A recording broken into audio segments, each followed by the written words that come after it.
సంచలనం సృష్టించిన హైదరాబాద్ అలకనంద ఆసుపత్రి కిడ్నీ రాకెట్ కేసు తీగలాగుతున్న రాచకొండ పోలీసులకు ఏపీలోని Visakha kidney rocket case link దొరికింది.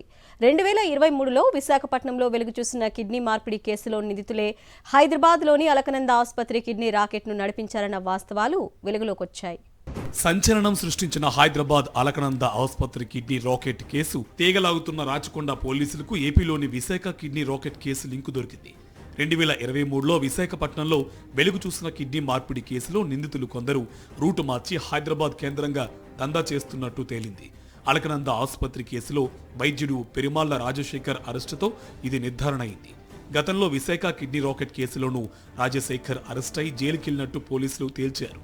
విశాఖలో పాత కేసు నేపథ్యంలో ఎవరికీ అనుమానం రాకుండా హైదరాబాద్లో దందా చేస్తున్నాడు. అలకనంద ఆసుపత్రి కిడ్నీ రాకెట్ కేసులో సరూర్ నగర్ పోలీసులు రాజశేఖర్ ను అరెస్ట్ చేసి రిమాండ్కు తరలించారు.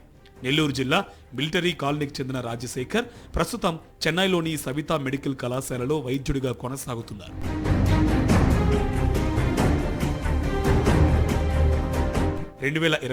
మే నెలలో ఏపీలోని విశాఖపట్నంలో కిడ్నీ రాకెట్ బయటపడింది. దర్యాప్తు క్రమంలో అప్పట్లో ఆపరేషన్లు చేసిన రాజశేఖర్తో పాటు 10 మందికి పైగా నిందితుల్ని అరెస్ట్ చేశారు. రాజశేఖర్ హైదరాబాద్లోని కొన్ని కార్పొరేట్ ఆసుపత్రుల్లోనూ సేవలందిస్తున్నట్టు అప్పట్లోనే గుర్తించారు. ఈ క్రమంలో రాజశేఖర్ జైలుకెళ్లొచ్చాక కొన్ని నెలల పాటు స్తబ్దుగానే ఉన్నాడు. డబ్బుకు ఆశపడి 2024 నుంచి పవన్ గ్యాంగ్ సూచనలతో హైదరాబాద్లో కిడ్నీ మార్పిడి శస్త్రచికిత్సలకు అంగీకరించాడు.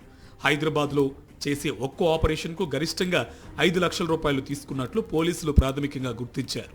ఈ ఆపరేషన్లో పాల్గొన్న కశ్మీర్కు చెందిన మరో వైద్యుడు సాహిబ్ కోసం పోలీసులు గాలిస్తున్నారు. అప్పట్లో విశాఖ కేసులో పవన్ అనే మధ్యవర్తి పేరు ప్రముఖంగా వినిపించింది. అలకనంద కేసులోనూ విశాఖకు చెందిన పవన్, పూర్ణ, లక్ష్మణ్ కీలక నిందితులుగా ఉన్నారు. ఈ నేపథ్యంలో విశాఖ, హైదరాబాద్లో ఒకే మూట పనిచేసినట్లు పోలీసులు అంచనాకు వస్తున్నారు. అప్పట్లో అరెస్ట్ అయిన వారందరి వివరాలు ఆరా తీయనున్నారు.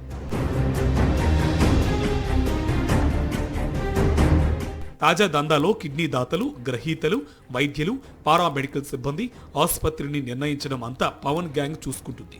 తన ఫోన్ నెంబరు ఆచూకీ బయటపడకుండా నిందితుడు వైద్యులకు వాట్సాప్ లొకేషన్స్ పంపిస్తాడు. దాని ప్రకారమే వైద్యులు నిర్ణీత తేదీ, సమయానికి అలకనంద ఆసుపత్రికి వస్తారు. అయితే కిడ్నీ గ్రహీతల వివరాలు ఆసుపత్రుల నుంచి సేకరిస్తున్నారా అనే కోణంలో పోలీసులు ఆరా తీస్తున్నారు. మరోవైపు నిందితులు నిరుపేద కుటుంబాలను గుర్తించి కిడ్నీ దానం ఇచ్చేందుకు ఒప్పిస్తున్నారు.